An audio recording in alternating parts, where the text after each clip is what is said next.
Hello everyone, this is Anushka. Welcome back to the channel. So आज हम continue करेंगे concentration of solution को and mainly हम numericals को प्रैक्टिस करेंगे जो आपकी एनसीईआरटी में है। So you can take out your NCERT and let's start. So different substances in a given solvent have different solubilities at the same temperature। इसका मतलब क्या है कि एक सॉल्वेंट में, यानी कि जैसे वाटर एक सॉल्वेंट है, फॉर एग्जांपल एयर जो एक मिक्सचर है उसमें सॉल्वेंट कौन सा है? नाइट्रोजन है, राइट? मैंने आपको पिछले वीडियो में बताया था। जैसे वाटर एक सॉल्वेंट है, वाटर एज अ सॉल्वेंट उसमें अलग अलग सब्सटेंसेस मिक्स है। अब जैसे कि हम सॉल्ट मिक्स कर रहे हैं, ओके, सॉल्ट भी मिक्स कर दिया, शुगर भी मिक्स कर दिया फॉर एग्जाम्पल, राइट? उसमें क्या होगा, वो जो सॉल्ट या शुगर है दैट आर डिफरेंट सब्सटेंसेस, ठीक है? आपका ये जो डिफरेंट सब्सटेंस लिखा है ना, वही सॉल्यूट ही है, सॉल्ट एंड शुगर। तो इनके पास क्या होती है, सॉल्युबिलिटी अलग अलग होती है, यानी कि जो जिस टेम्परेचर पे मिक्स होने का जो पावर होता है वो अलग अलग होता है। सॉल्ट किसी और टेम्परेचर पे मिक्स होगा तो शुगर किसी और टेम्परेचर पे मिक्स होगा, इसका ये मतलब है। और मैंने आपके सामने एक एग्जाम्पल भी रखा है। जो सॉल्ट होता है दैट इज सोडियम क्लोराइड, उसकी जो सॉल्युबिलिटी है वो क्या होती है वाटर में उसकी सॉल्युबिलिटी NaCl की होती है 36 ग्राम पर 100 gram water at 20 degree Celsius. 20 degree Celsius पे 100 ग्राम वाटर में कितना ग्राम सॉल्ट मिक्स हो सकता है? तो याद रखना 36 ग्राम मिक्स हो सकता है। और ऐसी कैलकुलेशन आप कर सकते हो कि 200 में 72 ग्राम मिक्स हो सकता है, राइट? सो मैंने ये एग्जाम्पल रखा है ताकि आप इस कॉन्सेप्ट को अच्छे से समझ जाओ। विदाउट एग्जाम्पल आई थिंक आप नहीं समझ पाते। सेकेंड करते हैं, the concentration of a solution is the amount of solute present in a given amount. क्या मतलब है दैट एक सॉल्यूशन का जो कॉन्सेंट्रेशन है, अब देखो ये जो कॉन्सेंट्रेशन ऑफ सॉल्यूशन हमारा हेडिंग ही है, तो इसका मतलब क्या है? बेसिकली इसका मतलब है कि एक सॉल्यूशन की जो कॉन्सेंट्रेशन है, इसका मतलब क्या है? ये वर्ड हमें कॉन्सेंट्रेशन बहुत परेशान करता है पूरी एनसीईआरटी इस चैप्टर में। इसका मतलब है amount of solute present in a given amount. एक अमाउंट ऑफ सॉल्यूशन मतलब कितना भी सॉल्यूशन है उस सॉल्यूशन में, यानी फॉर एग्जांपल वाटर। वाटर में कितना सॉल्यूट मिक्स है, फॉर एग्जांपल सॉल्ट, तो मैं बोलूंगी दैट वाटर में कितना सॉल्ट मिक्स है, amount of salt present in a given amount of water, या फिर amount of solute present in a given amount of solution, ठीक है, राइट? और द अमाउंट ऑफ सॉल्यूट या फिर अमाउंट ऑफ सॉल्यूट, आप समझ पा रहे हो ना अमाउंट ऑफ सॉल्यूट क्या है? मात्रा, दैट इज कितना वो मिक्स है।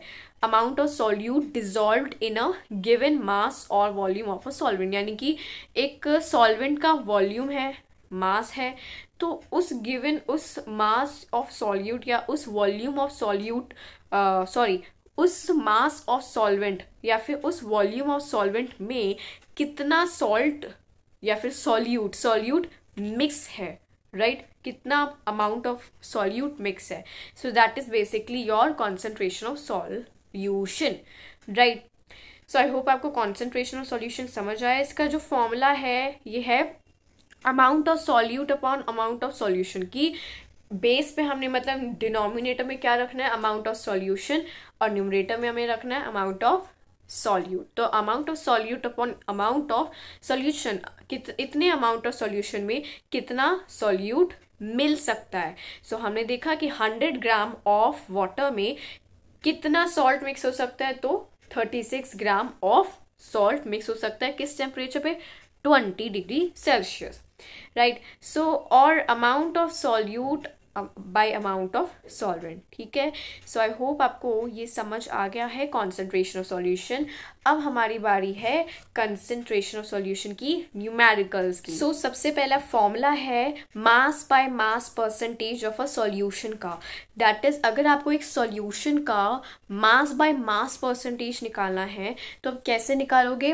ऊपर रखोगे मास ऑफ सॉल्यूट, नीचे रखोगे मास ऑफ सॉल्यूशन, एंड इसे 100 से तो मल्टीप्लाई करना ही है क्योंकि हम इधर परसेंटेज फाइंड आउट कर रहे हैं. So that is we will multiply by 100. Then mass by volume percentage of a solution. तो हम क्या रखेंगे, सबसे पहले हमें क्या रखना है, सबसे पहले हमें मास रखना है, mass of solute, then volume रखना है, वॉल्यूम ऑफ सॉल्यूशन, और इंटू 100. अब देखो इतने में से आइडिया तो आपको हो ही गया होगा कि हम अभी तक क्या कर रहे हैं, परसेंटेज निकालना है तो इंटू 100 तो करना ही करना है. अब क्या हम अगर मास बाय मास कर रहे हैं तो ऊपर नीचे दोनों मास आएगा, अगर हम मास बाय वॉल्यूम कर रहे हैं तो ऊपर नीचे क्या आएगा, ऊपर मास आएगा और नीचे वॉल्यूम आएगा. और हमने ये भी ऑब्जर्व किया कि ऊपर न्यूमरेटर में यानी कि ये वाला जो होता है पोर्शन, एक डिवाइडिंग वाला, एक रेशनल नंबर बेसिकली हमने जो मैथ्स में पढ़ रखा है. सो मास ऑफ सॉल्यूशन न्यूमरेटर में होता है, इधर क्या है मास, और इधर हमेशा सॉल्यूट आता है और डिनोमिनेटर में सॉल्यूशन आता है, राइट. सो आई होप आपको ये समझ आ गया है. ठीक है, सो ये हमारे 2 फॉर्मूलेज हैं जिसके बेसिस पे सारे न्यूमेरिकल्स हमें सॉल्व करने होंगे. And let's start the numerical, and that is example 2.1. A solution contains 40 gram of common salt in 320 gram of water.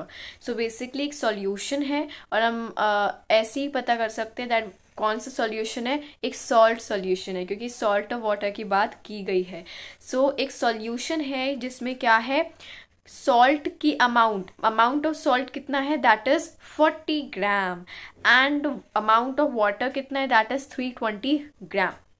सो इसमें बोला गया calculate the concentration in terms of mass by mass percentage of the solution. So क्या है, हमें दिया गया solute, हमें दिया गया है सॉल्वेंट. अब हमें निकालना है mass by mass percentage of the solution. कैसे निकालेंगे, we have that formula. And अब आप मुझे बताओ कौन सा फॉर्मूला यूज़ करेंगे. हमें मास बाय मास निकालना है तो ऑफकोर्स हम फर्स्ट वाला यूज़ करेंगे. सो लेट्स स्टार्ट, एंड हम अभी इधर सॉल्व करते हैं. So it is mass of solute. देखो सबसे पहला your weight is what, way to write is कि आपको जो भी क्वेश्चन में गिवन है ना उनको लिख दो, बस कॉपी करके लिख दो. That is mass of solute given है, mass of solute that is salt is equal to 40 gram.